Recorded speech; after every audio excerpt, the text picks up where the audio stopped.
Gabriel Medina turns down WSL offer to compete at Teahupo'o.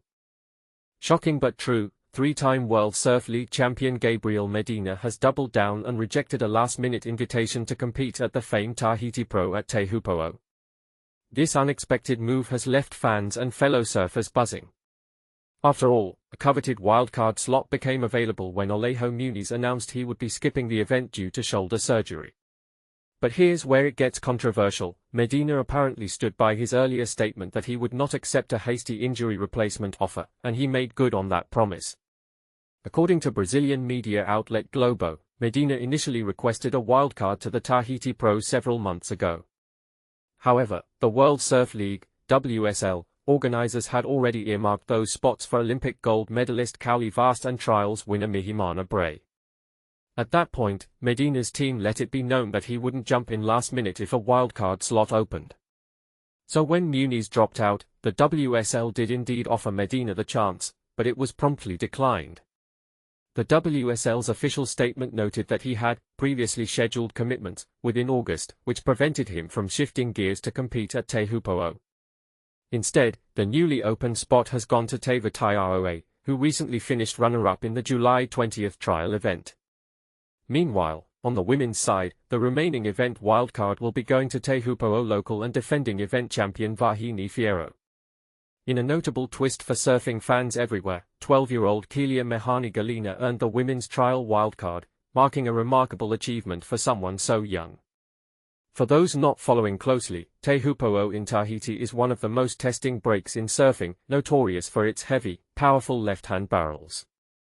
It's also the site where surfing took place during the 2024 Olympics, underscoring its importance on the world stage. The Tahiti Pro, running from August 7th to 16th, is the final championship tour event of the season, where the top 5 men and women will be decided to advance to the WSL finals in Fiji later this August. The question that lingers is, why is Medina opting out of a chance to compete at one of the most iconic waves on the planet? His team hasn't offered details about these previously scheduled commitments. And this is the part most people miss. Some argue Medina might be focusing on health and personal goals, while others believe that turning down such a high-profile slot may risk building friction with the WSL. Could there? Alejo Muniz withdraws from Tahiti Pro, injury update and future plans. Imagine the heartbreak of a professional athlete, standing on the precipice of one of the most anticipated events of the year, only to be sidelined by an injury.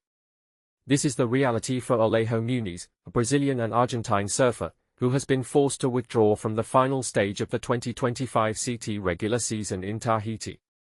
The event, scheduled to take place from August 7th to 16th, was supposed to be a highlight of his career, but fate had other plans. But here's where it gets controversial.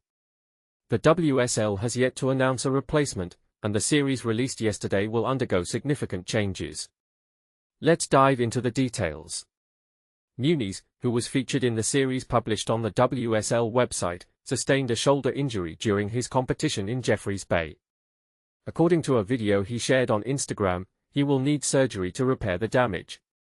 This injury is a significant setback for the surfer, who had been eagerly anticipating the Tahiti Pro.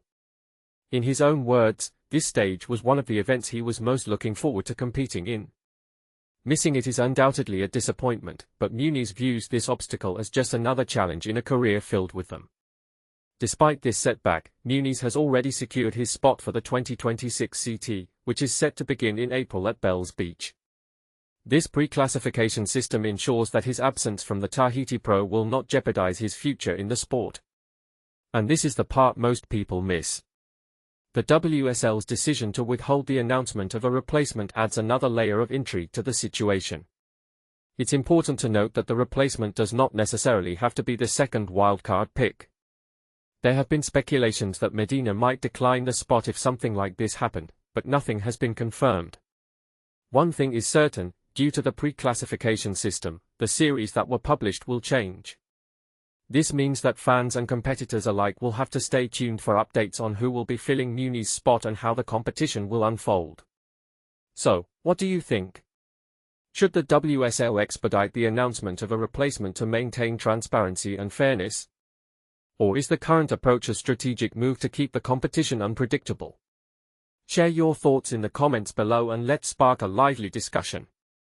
Gabriel Medina says no to Teahupo'o wildcard, injury and scheduling issues explained. Gabriel Medina's refusal to accept the Teahupo'o wildcard is sending shockwaves through the surfing world. This decision, wrapped in both determination and controversy, has ignited a debate among fans and critics alike. For a bit of background, during the early stages of the 2025 season, at the pipe event, Medina suffered a severe injury, a tear in his pectoralis muscle caused by a misjudged move. Instead of exiting the season completely, he posted on Instagram that he would be out for a while, choosing to update his status event by event. While his absence was felt, other competitors, notably Jordy Smith, surged ahead with an impressive array of wins, leaving many to wonder when or if Medina would make a comeback. Then came the twist.